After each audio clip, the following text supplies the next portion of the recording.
Welcome to Tennis Espresso Journal, your updated grades debate. If you got your coffee ready, let's gonna get down to the pages.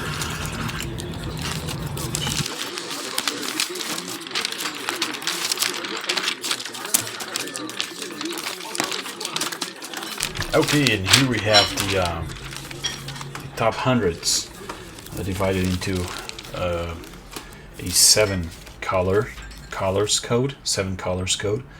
So I'm gonna walk you through very quickly here. In red, we have the guys who have a superior head-to-head versus top 10s, but do not have a Grand Slam, nor have been awarded the number one ranking. And that's the only guy that we have here is Daniil Medvedev. That's the only one we have here. We also have in blue a guy that have been awarded the number one, so he has the rankings, but he has never won a Grand Slam, and he did not have a superior head-to-head versus top 10s, which is Marcelo Rios.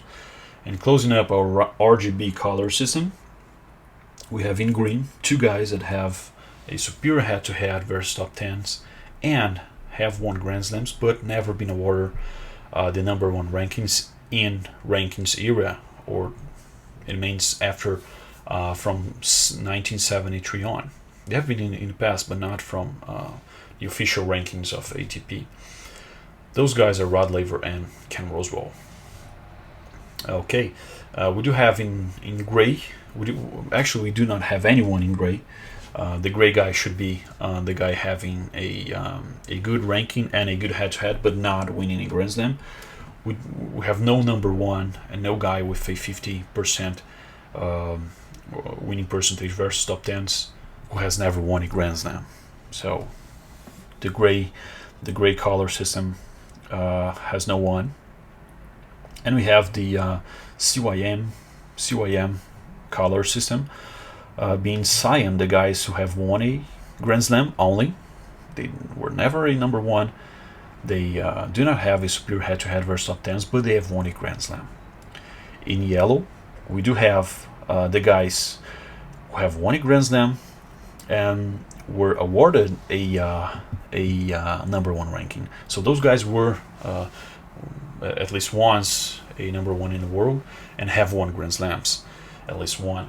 But they've never been. But they do not have a superior head-to-head versus top 10. They're kind of bad. They kind of suck. They kind of suck against top 10s. And we have in pink or magenta. In magenta, we do have the guys with a superior head-to-head versus top 10s.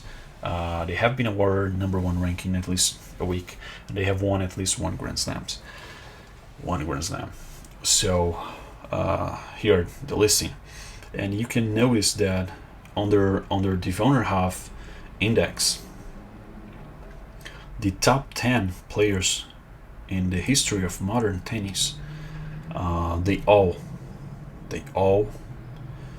are colored in magenta, which means that they all have won at least one Grand Slam. They have had at least 1 week as number one, and they all have a superior head-to-head versus top 10. So for those guys who think that rivalries doesn't really matter, head-to-head doesn't really matter, winning percentage doesn't really matter, no, this is wrong. The best guys in the history of the sport, they do have a very good record versus their rivals. They do have a very good record in career winning percentage. They do have a very good record versus top guys in the sport, mostly the top 10 guys in the sport. That's one of the main reasons why Bjorn Borg is till nowadays considered perhaps the best player in the history of the sport, because he was such a dominant presence inside the court. He could beat anyone without getting beaten, and that counted a lot for Bjorn Borg. And same with Sampras. Sampras did not have a rival with superior head-to-head against him. And so those kind of things, they do count. They're the three pillars of the sport: rivalries, rankings, and titles, and they should be accounted. So